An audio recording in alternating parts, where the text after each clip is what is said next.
chose Death to be the character in Darksiders II because War really set the stage for the Darksiders universe and introducing new elements, and we felt bringing in a new horseman with a totally new playstyle, different personality would be really cool, and Death is probably the most well-known of the four horsemen, so we thought he should get his shot.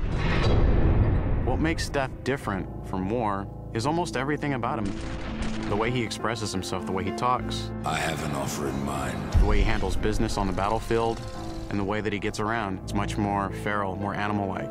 War is very much like a force meets force, a very head-on, steadfast, loyal-bound soldier. Death is much more of a calculated, elegant fighter, a chilling opponent on the battlefield.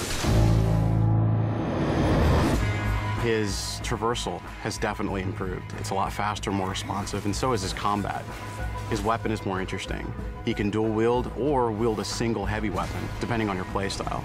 Death's primary weapon is a scythe. It's kind of a unique one. It's sort of a multi-purpose Swiss Army scythe, and he can use it with two different blades. He can attach it together to form the more traditional Reaper scythe. He can use it as a pole arm. Of course, he doesn't stop that. He'll pretty much use any weapon that's made available. You can get big axes, you can get crazy cool claws, big iron fists, and he'll even shoot guns. I mean, he'll use anything that he can, really.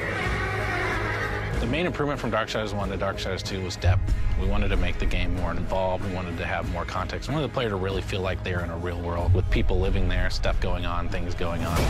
We give them more items to tailor their own character, more characters to speak to, so we've got a lot more immersion on the story side of the game. The first game, most of it took place on Earth, so now we were totally free to create all these new areas. We have angelic fortresses, demon cities, the city of the dead. It got our team super excited. On top of that, there's a lot of weapons and armor, and obviously the new character as well, Death. Death's the most feared, and he's one of the oldest horsemen in the fiction. They kind of look at him as a big brother. He's feared just because when he really gets down to business, he is the death dealer. That's sort of his thing. He wears his mask as an executioner's mask. That's his trade, that's his business. He takes people down. He doesn't wait for things to happen, he causes them to happen. So it's a much more aggressive style of game and a more aggressive character. I mean, I guess it's all wrapped up in his name, right? War implies some conflict, but Death's the final end. Who doesn't fear that? A few words describe Death: cold and calculated. Agile, both in the way he fights and the way he deals with situations. My favorite word to describe Death is definitely arrogant. He's an opportunist. If I could describe Death in one word, it's probably badass.